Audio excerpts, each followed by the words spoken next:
ونستعينه ونستغفره ونؤمن به ونتوكل عليه ونعوذ بالله من شرور أنفسنا ومن سيئات أعمالنا من يهده الله فلا مضل له ومن يضلل فلا هادي له وأشهد أن لا إله إلا الله وحده لا شريك له وأشهد أن محمدًا عبده ورسوله أما بعد فإن خير الحديث كتاب الله وخير الهدي هدي محمد صلى الله عليه وسلم وشر الأمور محدثاتها وكل محدثة بدعة وكل بدعة ضلالة وكل ضلالة في النار.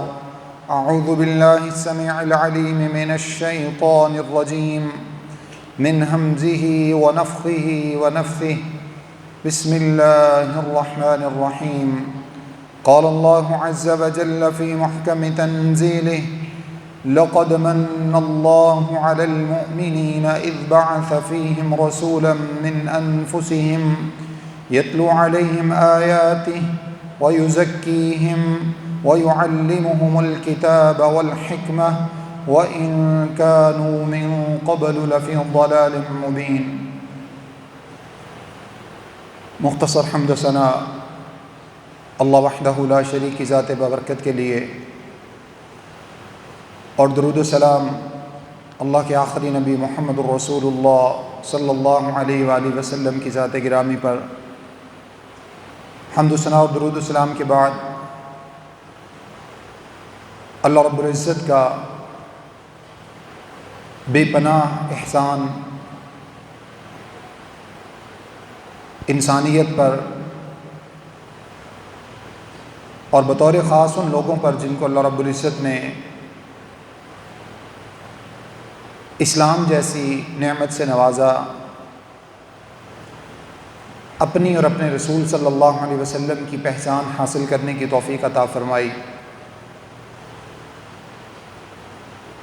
اور اپنے بھیجے ہوئے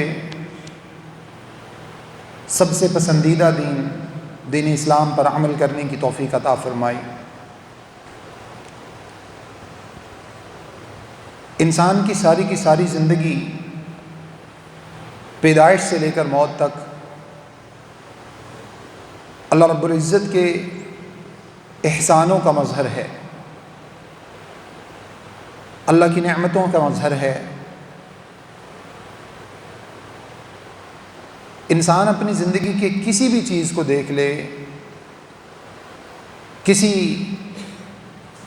پہلو کی طرف انسان نظر کر لے، انسان کے جسم کا ایک ایک حصہ، خاندان کا ایک ایک حصہ، زندگی کی ہر آسائش، ہر فائدہ مند چیز کا انسان کے لیے اللہ رب العزت کی طرف سے پیدا کیا جانا، ہر نقصان دہ چیز سے اللہ تعالیٰ کے انسان کو بچانا، یہ تمام کے تمام اللہ رب العزت کے انسان پر احسانات ہیں. اللہ رب العزت نے قرآن مجید میں جو یہ بات ارشاد فرمائی وَإِن تَعُدُّوا نِعْمَةَ اللَّهِ لَا تُحْصُوهَا، جس کا معنی یہ ہے کہ اگر تم اللہ کی نعمتوں کو شمار کرنا چاہو تو صرف شمار بھی نہیں کر سکتے، چاہے جائے کہ تم ان کا شکر ادا کرو، چاہے جائے کہ تم اس احسان کے بدلے میں اللہ کی عبادت بجا لاؤ. لیکن یہ تمام احسانوں کے باوجود اللہ رب العزت نے انسانیت پر کوئی احسان جتلایا نہیں ہے. احسان کیا ضرور ہے لیکن اس کو جتلایا نہیں ہے. احسان جتلانا کیا ہوتا ہے؟ اللہ رب العزت نے ارشاد فرمایا: لا تبطلوا اعمالکم بالمن والاذی. اے ایمان والو، نیکی کرنے کے بعد اس نیکی کو جتلا کر، جس پر نیکی کی ہے اس کو احساس دلا کر اس نیکی کو ضائع نہ کرو. احسان جتلانے کا معنی یہ ہوتا ہے کہ جس پر نیکی کی جائے، جس کے ساتھ احسان کیا جائے، حسن سلوک کیا جائے، اس کو کہا جائے کہ دیکھو میں نے تمہارے ساتھ یہ کیا، میں نے تمہارے ساتھ وہ کیا۔ تو اللہ رب العزت نے اتنے احسانات کرنے کے باوجود انسانوں پر احسان جتلایا نہیں ہے۔ صرف ایک ایسی نعمت ہے جس کے بارے میں اللہ رب العزت نے یہی لفظ استعمال کیا ہے، جو من کا لفظ، لا تبطلوا اعمالکم بالمن والاذی، جس کے بارے میں اللہ نے فرمایا کہ اگر تم کسی پر یہ احسان جتلاؤ گے تو تمہاری نیکی ضائع ہو جائے گی۔ لیکن وہی لفظ اللہ رب العزت نے اپنی ذات کے لیے استعمال کیا ہے، لقد من اللہ علی المؤمنین، چوتھے پارے میں سورہ آل عمران کی آیت ہے۔ اللہ فرماتے ہیں کہ اللہ رب العزت نے تمہارے اوپر احسان کیا اور اس احسان کو اللہ جتلا رہا ہے، یعنی تمہیں یہ باور کرواتا ہے کہ دیکھو میں نے تمہارے اوپر احسان کیا، تمہیں احساس ہونا چاہیے کہ میں نے تمہارے اوپر احسان کیا، جس کا معنی یہ ہے کہ جب انسان کسی پر احسان جتلاتا ہے تو گویا کہ اس سے بدلے کا مطالبہ کرتا ہے، کہتا ہے نا کہ میں نے تمہارے ساتھ یہ کیا لہٰذا تم بھی بدلے میں میرے اس احسان کا بدلہ دو۔ تو اللہ رب العزت نے اگر احسان انسانوں پر جتلایا تو اللہ نے بھی مطالبہ کیا ہے کہ اگر میں نے تمہارے اوپر احسان کیا ہے، میں تمہیں وہ احسان یاد کروا رہا ہوں، تمہیں باور کروا رہا ہوں کہ میں نے تمہارے اوپر احسان کیا ہے، تو تمہیں بھی میرا بھی مطالبہ تم سے یہ ہے کہ تمہیں اس احسان کا بدلہ دینا ہے، اس لیے میں نے تمہارے اوپر یہ احسان کر کے تمہیں جتلایا ہے۔ اور وہ احسان، وہ اللہ تعالیٰ کی کون سی اتنی بڑی نعمت ہے، کون سی وہ خاص چیز ہے، اللہ رب العزت نے انسان کو زندگی جیسی نعمت دی ہے۔ انسان کے لیے اس کائنات میں تمام کی تمام نعمتیں زندگی کے بعد ہیں، اگر زندگی نہیں ہے تو کچھ بھی نہیں، لیکن زندگی کا احسان کر کے اللہ رب العزت نے نہیں جتلایا، زندگی دے کر نہیں جتلایا۔ اولاد کتنا بڑا اللہ رب العزت کا احسان ہے، وہ دے کر نہیں جتلایا۔ والدین کتنا بڑا احسان ہے، کتنی بڑی نعمت ہے، وہ دے کر نہیں جتلایا۔ دنیا کا مال و متاع جس کو انسان بڑی پسندیدگی کی نگاہ سے دیکھتا ہے، بڑی محبت کرتا ہے، اللہ رب العزت فرماتے ہیں وَإِنَّهُ لِحُبِّ الْخَيْرِ لَشَدِيدٌ، انسان مال سے بڑی شدید محبت کرتا ہے۔ یہ دنیا کی آسائشیں دینے کے بعد اللہ نے نہیں جتلایا، تو آخر کون سی وہ نعمت ہے جس کے اوپر اللہ رب العزت نے مسلمانوں پر، انسانوں پر احسان فرمانے کے بعد اس کو باور کروایا کہ دیکھو میں نے تمہارے اوپر احسان کیا ہے۔ قرآن مجید کے اگلے الفاظ دیکھیں، اللہ رب العزت ارشاد فرماتے ہیں لَقَدْ مَنَّ اللَّهُ عَلَى الْمُؤْمِنِينَ إِذْ بَعَثَ فِيهِمْ رَسُولًا مِّنْ أَنفُسِهِمْ، وہ جو احسان اللہ رب العزت نے تمہارے اوپر جتلایا ہے، احسان کرنے کے بعد تمہیں احساس دلا رہا ہے کہ دیکھو میں نے تمہارے اوپر احسان کیا، وہ رسول اللہ صلی اللہ علیہ وسلم کا تمہیں میں سے منتخب کیا جانا ہے۔ اللہ رب العزت نے انسانیت کو اتنے بڑے شرف سے نوازا ہے، اتنی بڑی عزت عطا فرمائی ہے، اتنی بڑی سعادت دی ہے کہ اپنے سب سے محبوب پیغمبر صلی اللہ علیہ وسلم، امام الانبیاء کو اللہ رب العزت نے انسانوں میں سے پیدا فرمایا۔ یقین مانیے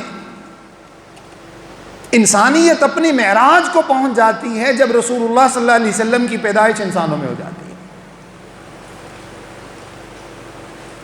اس سے بڑا انسانیت پر اور کوئی احسان نہیں ہے جو اللہ رب العزت نے احسان کرنے کے بعد جتلایا ہے، کوئی شک و شبہ کی بات نہیں۔ اللہ کا بہت بڑا احسان ہے کہ اللہ رب العزت نے رسول اللہ صلی اللہ علیہ وسلم کو مبعوث فرمانے کے لیے انسانوں کا انتخاب فرمایا، ہمارا انتخاب کیا۔ کفار مشرکین مکہ ہر بات میں کیڑے نکالنے کے عادی تھے. رسول اللہ صلی اللہ علیہ وسلم ان کو جو بھی دعوت دیتے، جو بھی ان کو بات بتاتے، جو اللہ تعالیٰ کا حکم سناتے، قرآن کی کوئی آیت سناتے، فرمان رسول سناتے، کفار ہر بات میں کیڑے نکالتے.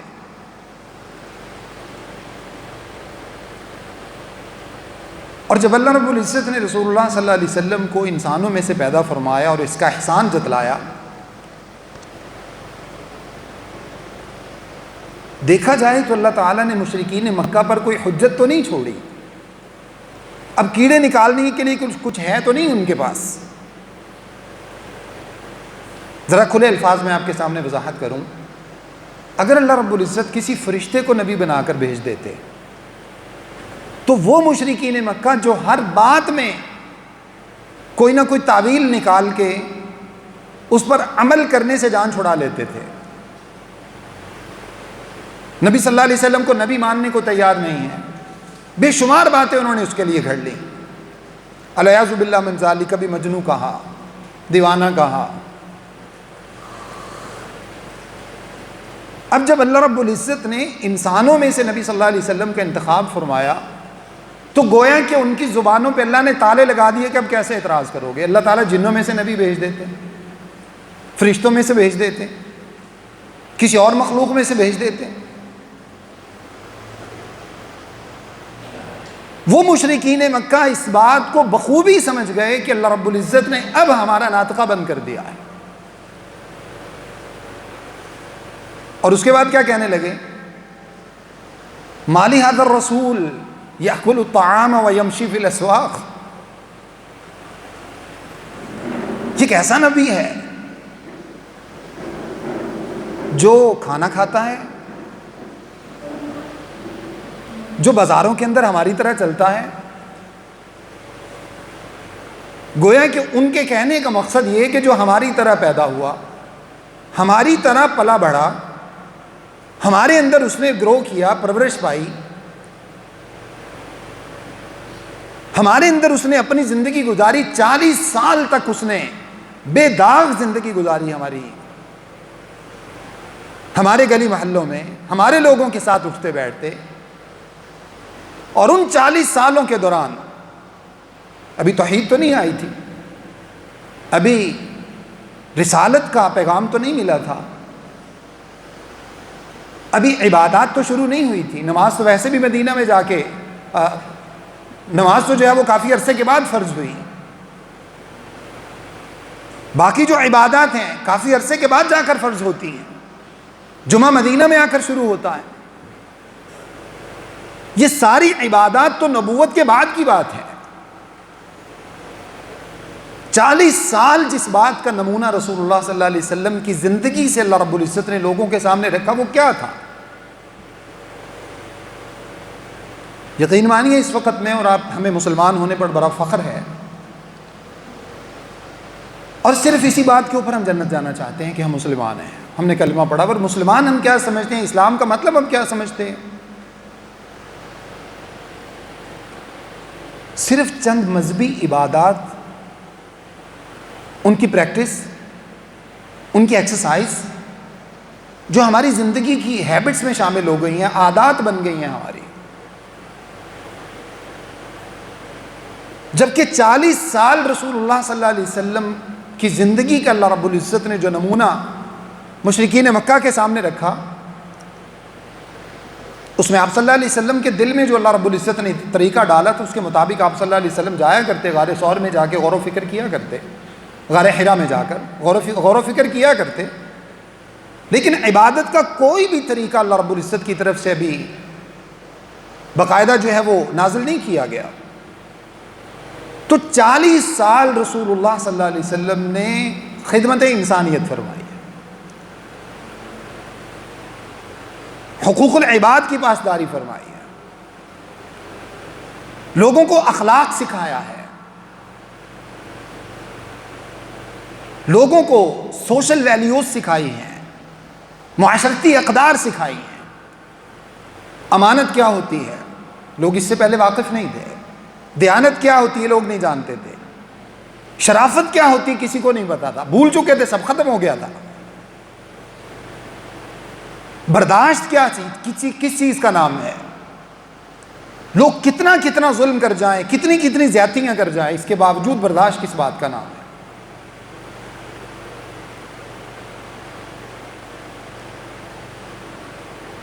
ایک خوبصورت زندگی، نوجوانی کی زندگی، 40 سال کا انسان نوجوانی سے گزر کر جوانی کی عمر گزار چکا ہوتا ہے، اور 40 سال کے بعد گویا کہ انسان بڑھاپے کی طرف اپنا قدم بڑھا رہا ہوتا ہے۔ اتنا لمبا عرصہ رسول اللہ صلی اللہ علیہ وسلم نے ان لوگوں کو بتایا نوجوانی کیسے بے داغ گزاری جاتی ہے، جوانی کو کیسے بے داغ کیا جاتا ہے، دنیا کے اندر وقت کیسے گزارا جاتا ہے۔ حتیٰ کہ ابھی نبوت تو نہیں آئی، رسول اللہ صلی اللہ علیہ وسلم کے اخلاق سے متاثر ہو کر، آپ کی تجارت سے متاثر ہو کر، آپ کی امانت سے متاثر ہو کر خدیجہ رضی اللہ تعالیٰ نے آپ کو نکاح کا پیغام بھیجتی ہیں۔ اسی چیز سے متاثر ہو کر کفار مکہ، مشرکین مکہ رسول اللہ صلی اللہ علیہ وسلم کو صادق اور امین کا خطاب دیتے ہیں۔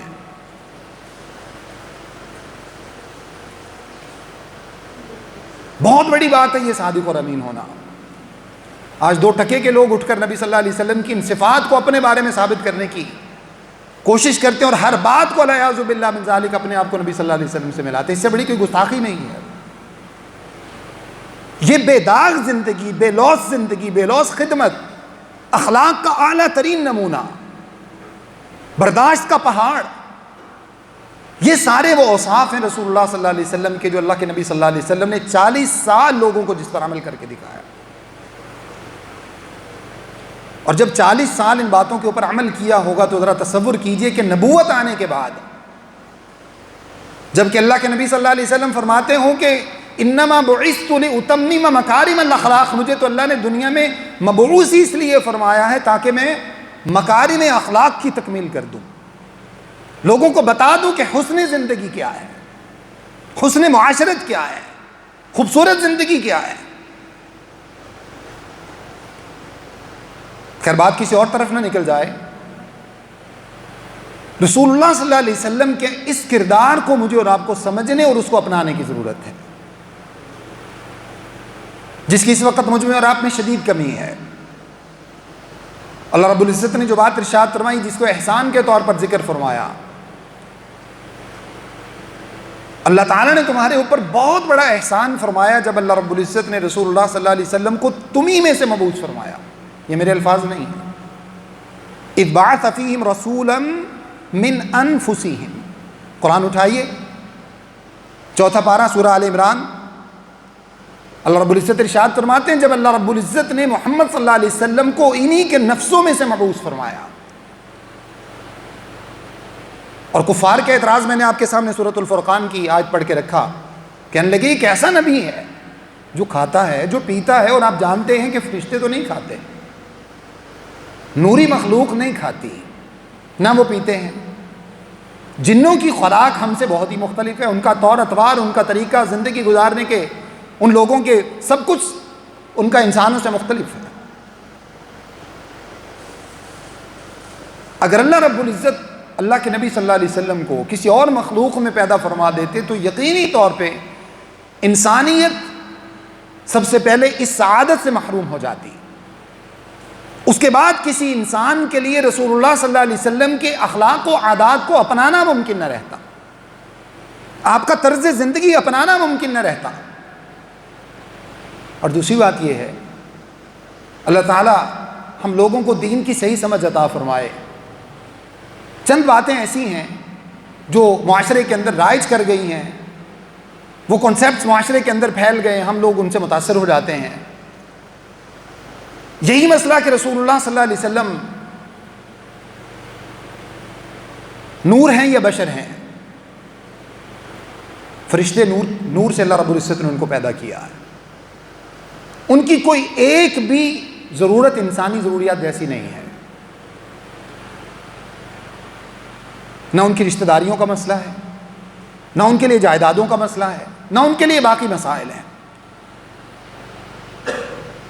ابھی چند دن پہلے مجھے رسول اللہ صلی اللہ علیہ وسلم کی مدنی زندگی کے حوالے سے گفتگو کرنے کا اتفاق ہوا۔ پارٹیکولرلی رسول اللہ صلی اللہ علیہ وسلم کی زندگی کو بہت گہرائی سے مطالعہ کرنے کا اللہ تعالیٰ نے کچھ نہ کچھ موقع دیا۔ ہجرت کے حوالے سے بطور خاص یہ بات آ کر میرے ذہن کے اندر اٹک گئی، تو میں آپ کے سامنے بھی وہ نقطہ رکھنا چاہوں گا۔ بہت بڑا سانحہ ہے رسول اللہ صلی اللہ علیہ وسلم کی نبوت کی زندگی میں ہجرت کرنے کا۔ یکسر سب کچھ بدل جاتا ہے آپ صلی اللہ علیہ وسلم کے ہجرت کرنے کے بعد، آسان نہیں ہے۔ اور ہجرت کرنا جو میں اور آپ سمجھتے ہیں صرف شہر بدلنے کا نام ہے، جیسے ہمارے کچھ لوگ یہاں سے یورپ چلے جاتے ہیں اور سمجھتے ہیں یہ ہجرت ہوتی ہے، اللہ کی قسم یہ ہجرت نہیں ہے۔ ہجرت اصل میں رسول اللہ صلی اللہ علیہ وسلم کو تو اللہ رب العزت نے اسلام کا پیغمبر بنا کر بھیجا، اس وقت کے اعتبار سے ہجرت اصل میں دار الکفر سے دار الاسلام کی طرف چلے جانے کا نام تھا،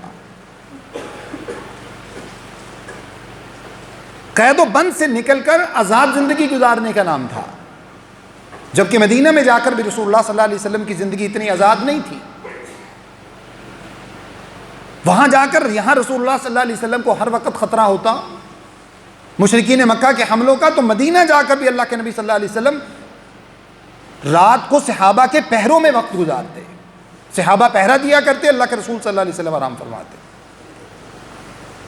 اب جو لوگ کہتے ہیں کہ رسول اللہ صلی اللہ علیہ وسلم گویا کہ انسانوں میں سے اللہ رب العزت نے آپ کو نہیں بھیجا اور آپ نوری مخلوق ہیں، اللہ کی قسم پورے کا پورا ہجرت کا چیپٹر ہی کلوز ہو جاتا ہے۔ یعنی میں اور آپ، اس کا مطلب ہے ہم لوگ جو معاشرے کے اندر نبی صلی اللہ علیہ وسلم کے بارے میں وہ باتیں کہتے ہیں جو اللہ کے نبی صلی اللہ علیہ وسلم نے خاص طور پر منع فرمایا، لا تطرونی کما اطرت النصارى عیسی ابن مریم فانما انا عبد اللہ ورسولہ کما قال علیہ الصلوۃ والسلام۔ فرمایا لوگوں مجھے عیسیٰ علیہ الصلوۃ والسلام کی طرح نہ بنانا جیسے عیسائیوں نے عیسیٰ علیہ الصلوۃ والسلام کو اللہ کا بیٹا قرار دے دیا۔ فرمایا مجھے میری شان کے اندر وہ مبالغہ نہ کرنا، ایسے نہ میری شان کو بڑھانا چڑھانا جیسے عیسائیوں نے عیسیٰ علیہ الصلوۃ والسلام کے ساتھ کیا۔ ہم نے تو ایک ایک پہلو کے اندر جو کچھ عیسیٰ علیہ الصلوۃ والسلام کے بارے میں تصور رکھتے ہیں، جو یہودی عزیر علیہ الصلوۃ والسلام کے بارے میں تصور رکھتے ہیں، اس سے بھی دو چار ہاتھ آگے بڑھ کر ہم نے تو کہا جی جو عرش پہ مستوی تھا خدا ہو کر اتر آیا زمین پہ مصطفیٰ ہو کر، الیاذ باللہ من ذالک، اس سے بڑا کفر کوئی نہیں ہے،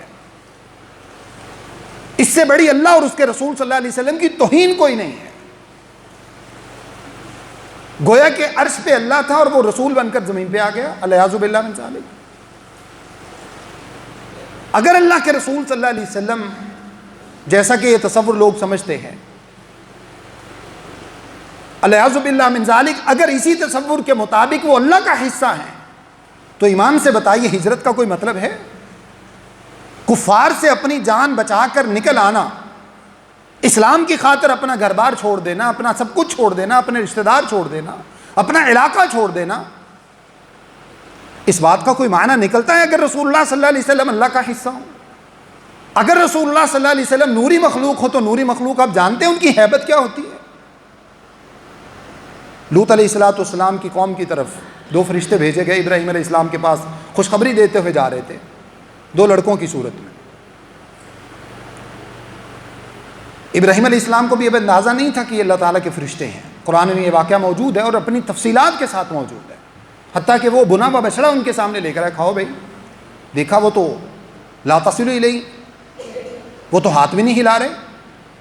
ابراہیم علیہ السلام کو بھی تھوڑا سا ڈر محسوس ہوا، فوجس منہم خیفہ، آپ علیہ السلام بھی تھوڑا سا سہمے، فرمایا کہ یہ کہیں غلط نیت سے نہ آئے ہوں، کیونکہ ابھی آپ کو پتہ ہی نہیں کہ فرشتے ہیں۔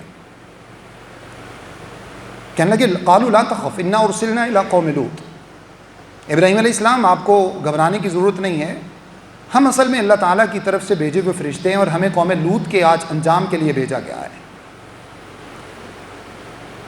رسول اللہ صلی اللہ علیہ وسلم کے مقام کے حوالے سے بات ہو رہی تھی، تو قوم لوط کا ذکر فرشتوں کے حوالے سے میں نے آپ کے سامنے نور اور بشر میں فرق سمجھانے کے لیے آپ کے سامنے رکھا۔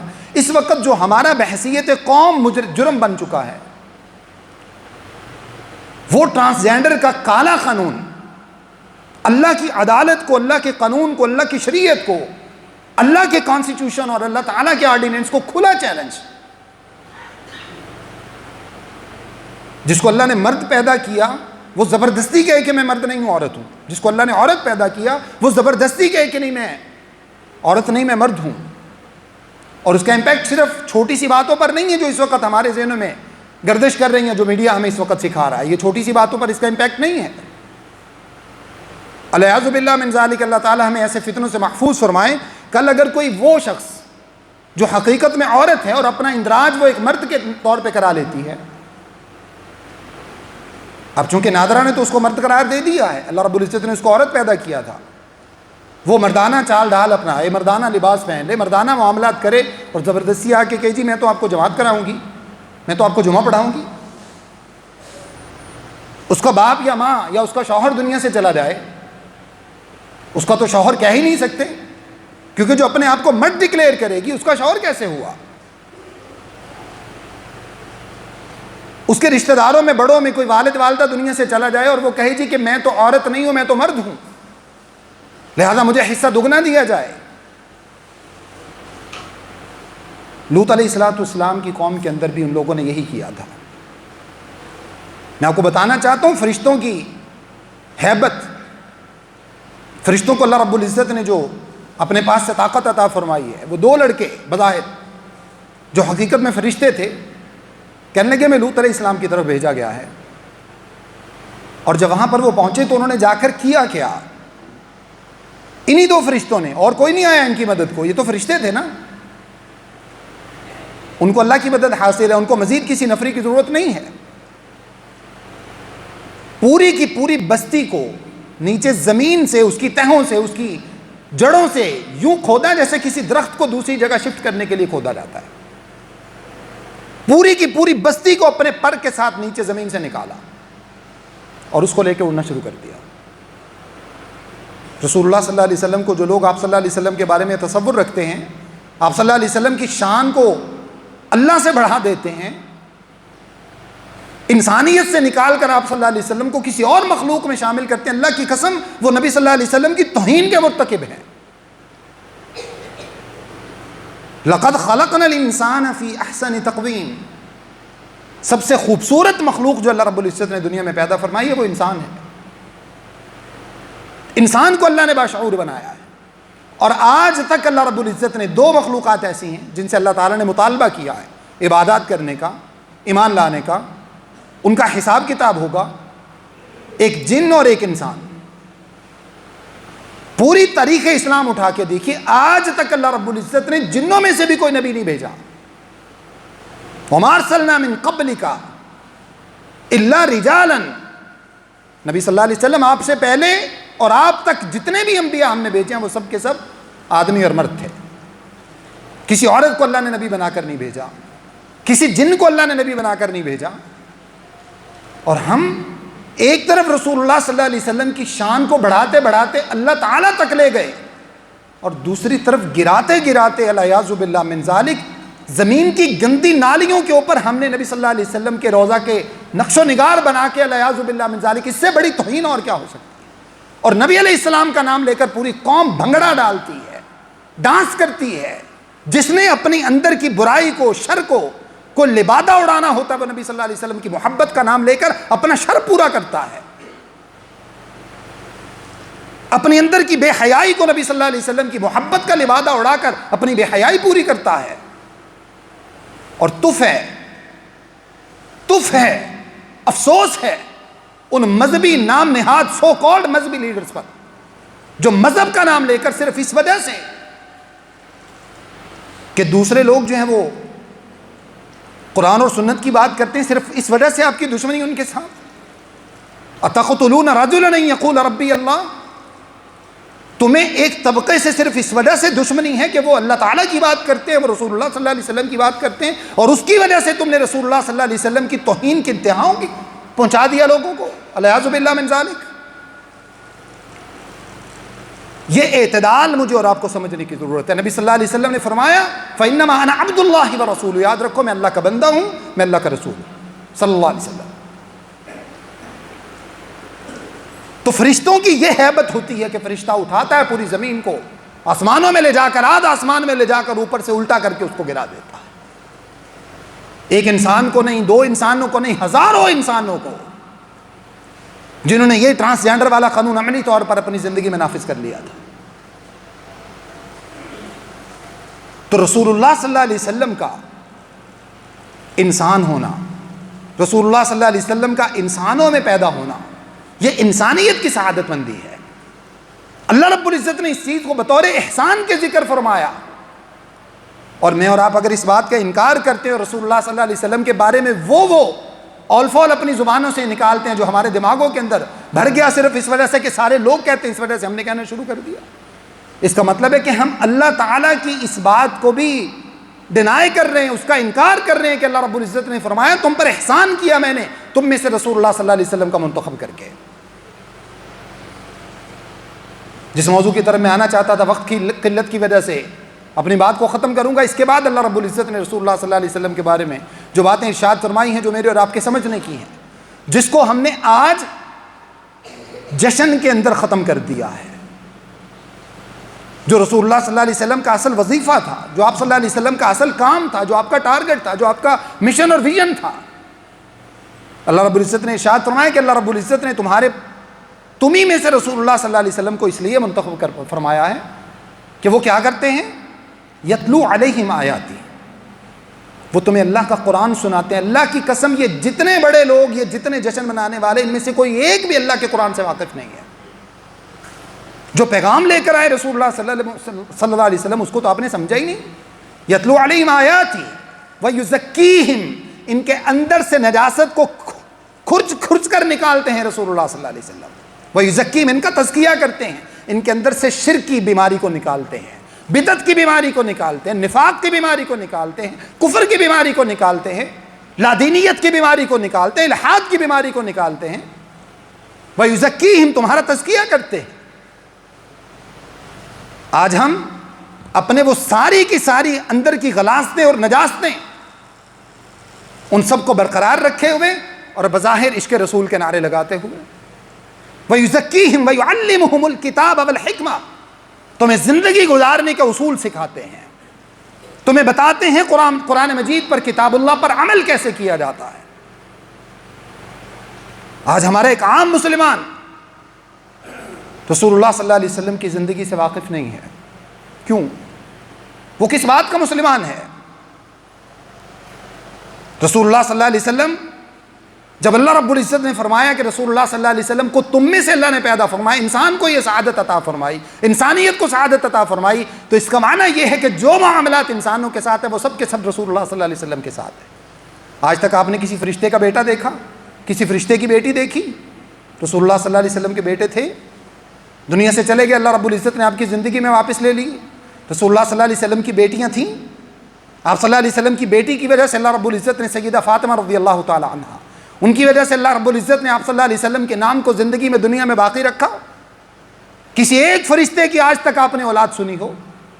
کسی فرشتے کے باپ کا نام آپ نے سنا ہو؟ اللہ کے نبی صلی اللہ علیہ وسلم عبداللہ کے بیٹے تھے، آمنہ کے جائے ہوئے تھے، حلیمہ کے دودھ پلائے ہوئے تھے، اللہ کے رسول صلی اللہ علیہ وسلم کے چچا تھے، آپ کے تایا تھے، آپ کے ماموں تھے، آپ کا ننیال تھا، آپ کا ددھیال تھا۔ کسی ایک فرشتے کی یہ ساری رشتہ داریاں آپ نے آج تک سنی ہو؟ اللہ مجھے اور آپ کو ہدایت نصیب فرمائے۔ اللہ کی قسم، بحیثیت مسلمان میرے اور آپ کے اوپر ہمیں افسوس ہونا چاہیے کہ ہم مسلمان ہونے کے باوجود رسول اللہ صلی اللہ علیہ وسلم کے ساتھ وہ کر رہے ہیں جو عیسائی اپنے خود ساختہ دین کے مطابق عیسیٰ علیہ السلام کے بارے میں کرتے ہیں۔ خود ساختہ، اللہ نے حکم نہیں دیا ان کو بھی، عیسیٰ علیہ السلام نے ان کو حکم نہیں دیا، وہ بھی اپنے بنائے ہوئے دین کے مطابق یہ کر رہے ہیں، اور ہم ان سے بھی 4 ہاتھ آگے نکل گئے، باقاعدہ بھنگڑے ڈالنا شروع کر دیے، ڈانس کرنے شروع کر دیے، میوزک بجانا شروع کر دیے، خواتین اور مردوں کا مخلوط ڈانس شروع کروا دیے۔ رسول اللہ صلی اللہ علیہ وسلم، اللہ کی قسم یہ میلاد نہیں، کفر ہے۔ رسول اللہ صلی اللہ علیہ وسلم نے کسی ایک نبی علیہ السلام کا میلاد منایا ہو؟ اور اس کے بعد ہم دین ہمارے نزدیک کیا کون سی چیز بن چکی ہے جس کو میں پسند کرتا ہوں، جس کو آپ پسند کرتے ہیں، جس کو معاشرہ اچھا سمجھتا ہے، الیاذ باللہ من ذالک۔ اس وقت تو 90% معاشرہ آپ کا باطل کے پیچھے ہے، آپ اس سب کو دین کہنا شروع کر دیں گے؟ بنیاد یہ ہے میرے اور آپ کے نزدیک کسی چیز کے دین ہونے کی، اس میں برا کیا ہے جی؟ یہ دین ہے۔ گویا کہ اللہ رب العزت نے اتنے انبیاء جو دنیا کے اندر بھیجے وہ سب بے مقصد تھے، کیونکہ دین کا تو ہمیں پتا تھا اس کے اندر برا کیا ہے لہذا دین ہے، اس میں حرج کیا ہے لہذا دین ہے۔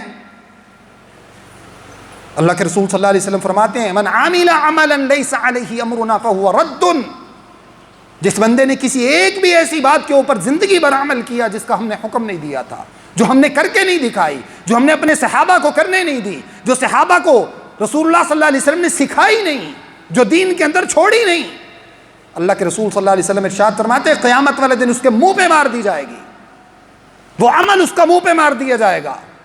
کہاں جائے گا میرے اور آپ کا یہ اصول؟ اس میں حرج کیا ہے؟ یہ تو اچھی بات ہے، یہ تو بہت اچھا سلسلہ ہے، یہ تو ہونا چاہیے، یہ تو ثواب کی بات ہے۔ گویا کہ ہم نے سارے دین پر عمل کر لیا، اب ہمیں مزید ثوابوں کی ضرورت ہے۔ اللہ تعالیٰ سے دعا ہے کہ جو مقصد میں نے آپ کے سامنے بیان کرنے کی کوشش کی ہے، اللہ رب العزت مجھے اور آپ کو نبی صلی اللہ علیہ وسلم کی زندگی کو صحیح معنی میں سمجھنے کی توفیق عطا فرمائے، آپ کے مقام کو صحیح معنی میں سمجھنے کی توفیق عطا فرمائے، آپ سے سچی محبت نصیب فرمائے۔ اور سچی محبت کا تقاضا یہ ہے لو کان حبک صادقا لاطعتہ، اگر آپ کو رسول اللہ صلی اللہ علیہ وسلم سے سچی محبت ہوتی لاطعتہ، آپ ان کی فرما برداری کرتے، آپ وہ کرتے جو رسول اللہ صلی اللہ علیہ وسلم نے کیا ہے، اور وہ سب کچھ چھوڑ دیتے جو رسول اللہ صلی اللہ علیہ وسلم نے نہ کیا ہے نہ کرنے کا حکم دیا ہے۔ ان المحب لمن يحب مطیع، کیونکہ محبت کرنے والا اصل میں ہوتا ہی وہ ہے جو اپنے محبوب کی ایک ایک بات میں اس کی پیروی کرتا ہے، اس کی اتباع کرتا ہے۔ اللہ سے دعا ہے کہ جو کچھ میں نے آپ کے سامنے بیان کیا مجھے اور آپ سب کو سمجھنے، عمل کرنے اور آگے پہنچانے کی توفیق عطا فرمائیں۔ استغفر اللہ لی ولکم ولسائر المسلمین۔